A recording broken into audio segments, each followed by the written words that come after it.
Hello guys! Welcome sa aming dirty kitchen. So kaya pala siya tinawag na dirty kitchen kasi ang kalat naman talaga. So ito marami kaming niyog. So yung pamangkin ko kumuha ng niyog kasi magagata kami ngayon. So bali mga 3 gata talaga yung kailangan kong kudkurin. Nakakapagod to guys. Papagod ako ngayon. Todo na to. So guys, kailangan sa pagbabalat ng niyog, kailangan expert kayo kasi pwedeng mauutod ang inyong mga kamay. So guys, welcome sa aming kubo-kubo o papag. Dito kami minsan kumakain at dito rin ako magkukudkod ng lubi. So naririnig nyo guys ang ingay ng hangin.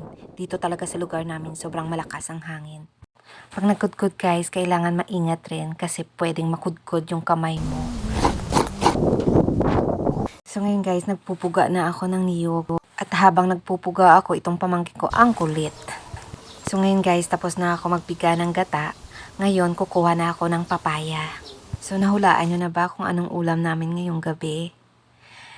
Yung ulam namin, yung lulutuin ko, ay papaya na mayroong gata, na mayroong 555 sardines.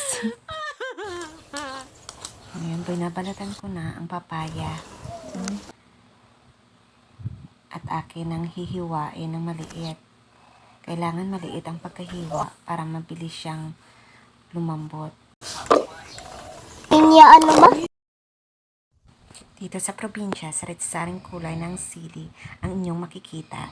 So dahil may gata yung aking luto, kailangan may sili talaga para hindi nakakaumay.